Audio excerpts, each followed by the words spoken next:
I have been in the sports program for 7 semesters. Premier has been my best friend and my worst enemy at times. I've also learned how to talk to people, and I think that's been my strength for the most part until I got here and I had to learn how to talk to people in an interview setting. And that is completely different from just having a normal conversation. I'm pretty personable and friendly, so that was like a benefit. But also learning how to not be so animated during interviews, because I like to use my hand and I giggle and I smile, and so that was one of the things that I had to work on. I guess the most challenging part just about school and the sports program in general and like dealing with athletes is dealing with people in general, from like athletic directors to athletes to my professors to the students that I'm technically like watching over and helping progress into what I'm doing, I guess. But that's been the most challenging, working with different people and personalities and really learning how to work in a work environment. The new defensive scheme is working for the team. The coaches are focusing on developing their players so they can perform at a high level.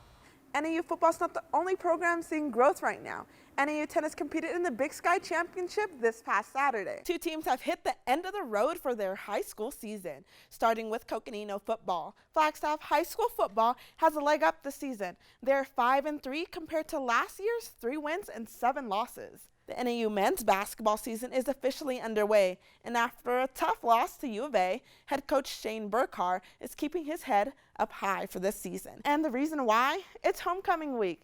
3 words that will describe this weekend: family, food, and fun. When I went to Arizona Diamondback spring training last season and I did a Spanish package on the Latino players for NAZ Today and the culture that Arizona Diamondbacks were building and stuff, that was like one of the best things I've ever done here, just because it was always like, it wasn't taboo, but we never really talked about going out of the realm of not speaking English. And so when Rory and I had talked about it the first time, my head was like, yes, we have to do it. And so then I was like prepping for it, and I've never done an interview in Spanish before. I've never kind of done that sort of thing in general, just going out to the Diamondbacks and interviewing like that. So that was a lot of fun, and that was one of the best accomplishments I've had here. And the second one, I would say my assistant sports director and I we started going to the Phoenix Suns by ourselves to cover their practice sessions, and we started interviewing them by ourselves and in their house.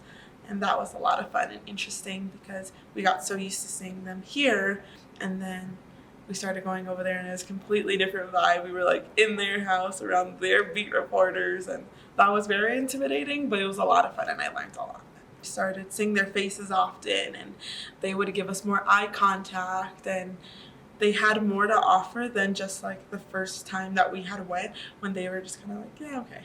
And then like after a while we started getting kind of like, oh, I know you too. Like I was happy because they started getting comfortable with us, and it was challenging at first because we were kind of stepping into their court and trying to ask questions, but not as much, just so that we weren't overstepping toes or boundaries. And then it got to a point where we're like, yeah, you know me. My biggest advice would be to just jump all in. And I think it can be scary, it can be intimidating, it can cause confusion because you're like, where do I start? But for me, that was what I did, and it led to really great things really quickly. And for some people who might be shy or not as up for the challenge, then just start with one platform, but be consistent in that platform so you know what you're doing and you get a hold and a grasp of the concepts that they're teaching.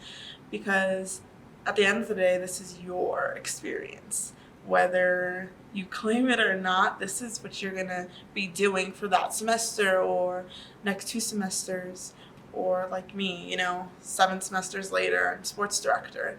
But at the beginning of the program, you really have to just step in and be like, what do I want to do? What do I want to accomplish? And know that for yourself so that you're able to tell the instructor or whoever the managers are to get you to where you want to be.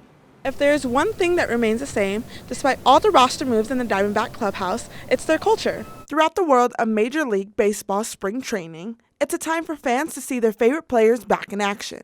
And for coaches and players, it's crunch time. Right now is very challenging because we're going to start to have send-outs, and then the composition of the team is going to change, and you're going to see somebody here today and gone tomorrow. Despite the roster changes, the common goal remains the same. Same culture, guys want to win. I think it's more just a reinforcement of, the goal here, which is to win. So the front office went out and got some pieces that could help us do that. One of those pieces is catcher Stefan Vogt, an 8-year veteran who brings postseason experience and valuable veteran leadership to the clubhouse. There's one regret that I have, and it would have been my first 2 semesters covering more high school sports.